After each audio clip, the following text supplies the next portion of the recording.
तुर्की के लोगों ने एर्दोगन से बहुत ही खतरनाक मांग कर डाली। तुर्की में मौजूद फिलिस्तीन के समर्थक ये मांग कर रहे हैं कि एर्दोगन अपनी तुर्क फौज गाजा में भेजें। गाजा के हालात से एर्दोगन पहले ही बहुत दुखी है और अगर इसी तरह राजनीतिक दबाव उन पर बढ़ता रहा तो गाजा वर्ल्ड वॉर का ट्रिगर पॉइंट कभी भी बन सकता है।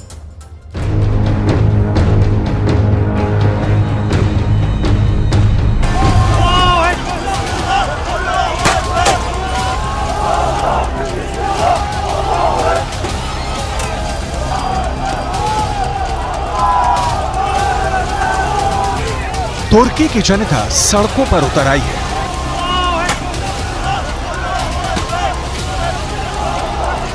तुर्की के लोग इजरायल और अमेरिका के खिलाफ नारे लगा रहे हैं। अगर विरोध प्रदर्शन सिर्फ यहीं तक होता तो बाइडेन और नेतन्याहू को इससे कोई फर्क नहीं पड़ने वाला था, लेकिन तुर्की के नाराज लोग जो फिलिस्तीन के लिए नारे लगा रहे थे,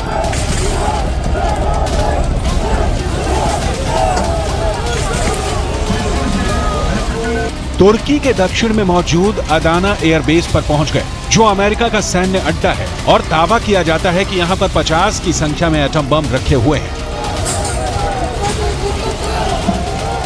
ये विरोध प्रदर्शन अदाना की सड़कों पर भी हो सकता था, लेकिन क्या जानबूझकर परमाणु बम वाले ठिकानों पर भीड़ का हमला करवाया जा रहा है?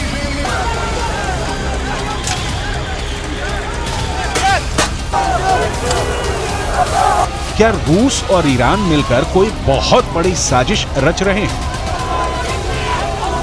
या फिर इन परमाणु अड्डों पर कब्जा करके अमेरिका या फिर इजरायल के लोग नुकसान पहुंचाना चाहते हैं?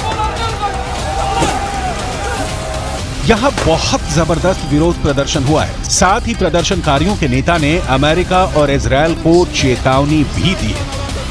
Değerli kardeşlerim, biz burada Gazze'deki kadın ve çocuklar için masada elimiz güçlensin diye geldik. Gazze'deki kadın ve çocuklar için ara bir anlaşma yapılacak ve çocuklarla kadın çıkarılacaktı. Şimdi bunu yapanlar Gazze'deki kadın ve çocukların ölümüne sebep olacaklar. Hiç farkında değiller. खास बात यह है कि तुर्की के सिर्फ Adana ही नहीं बल्कि और भी कई शहरों में अमेरिका के खिलाफ विरोध प्रदर्शन हो रहे हैं, क्योंकि अमेरिका के विदेश मंत्री एंटनी ब्लिंकन तुर्की दौरे पर हैं और वो किसी तरह इजरायल और तुर्की के बीच बिगड़ते रिश्तों को संभालने की कोशिश में लगे हैं। लेकिन तुर्की के अंदर जहां से अमेरिका के विदेश मंत्री एंटनी ब्लिंकन का दौरा होना था, वहां पर हमास के प्रवक्ता अबू उबैदा की तस्वीरें लगाई गई थी, ताकि अमेरिका को ये बताया जा सके कि आखिर तुर्की के लोग क्या चाहते हैं। इजरायल और फिलिस्तीन के कुछ अखबारों में तो यहां तक छपा है कि तुर्की के लोग ये मांग कर रहे हैं कि तुर्क सेना को गाजा के लोगों की रक्षा के लिए रवाना किया जाए। तुर्की के राष्ट्रपति तैयब एर्दोगन एक मंझे हुए राजनेता है, पब्लिक की नब्ज को समझते हैं, इसलिए उन्होंने तुर्की के इस्तांबुल में एक बहुत बड़ी रैली की थी और नेतन्याहू को आतंकवादी कहा।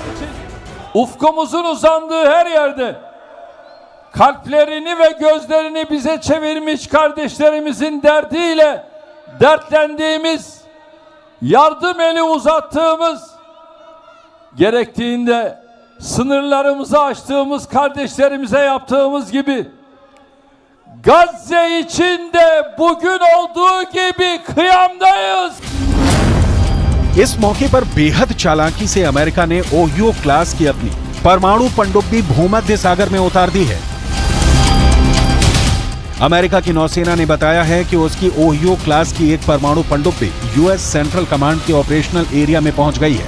कमांड ने सोमवार को सुएज नहर से गुजरते हुए इस परमाणु पनडुब्बी की एक तस्वीर भी प्रकाशित की है।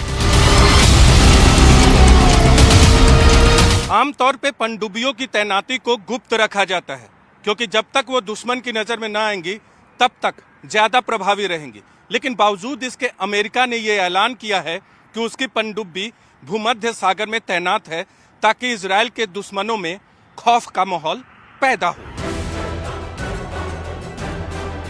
हालांकि अमेरिका की नौसेना ने ओहियो क्लास के इस परमाणु पनडुब्बी की पूरी पहचान का खुलासा नहीं किया है, लेकिन इस तरह की पनडुब्बियों में टॉम हॉक क्रूज मिसाइलें होती हैं। इन पनडुब्बियों में ट्राइडेंट 2 बैलिस्टिक मिसाइलें भी होती हैं, जो अमेरिका की परमाणु मिसाइल है और एक साथ कई वॉर हेड ले जा सकती है।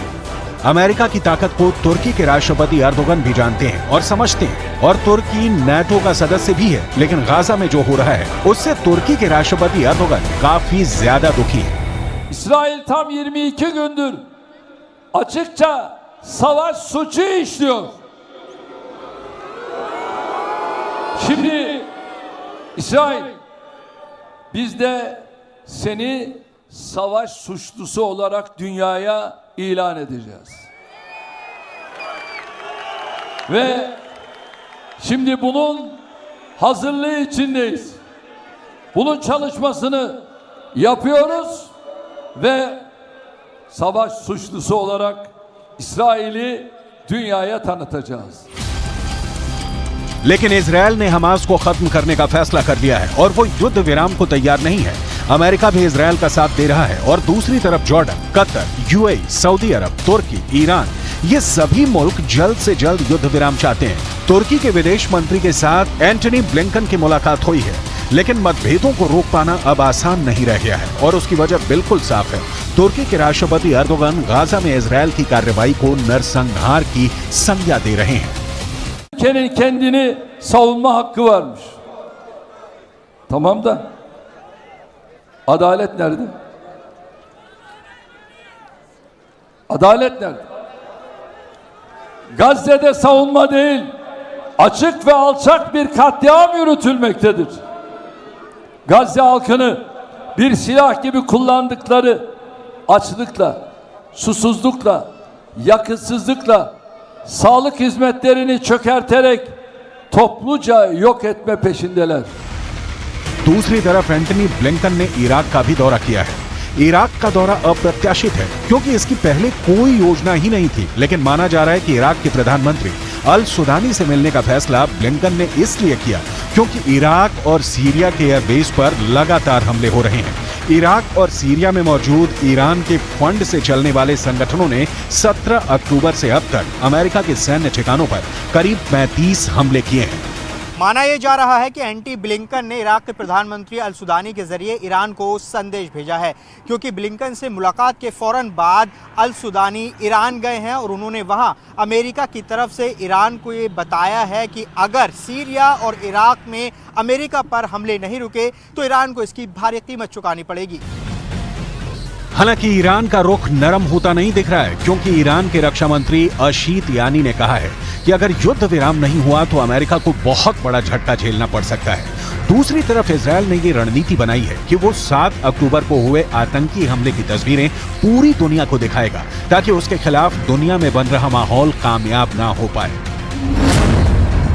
तुर्की के राष्ट्रपति इतने ज्यादा नाराज हैं कि उन्होंने अपना राजदूत भी इजरायल से बुला लिया है। तुर्की के विदेश मंत्रालय ने अपना राजदूत वापस बुलाते हुए ये कहा कि अब नेतन्याहू इस लायक नहीं कि उनसे बात की जाए। तुर्की के राष्ट्रपति के इन बयानों से समझा जा सकता है कि तुर्की के अंदर इस वक्त गाजा पर किस तरह की उथल पुथल मची हुई है।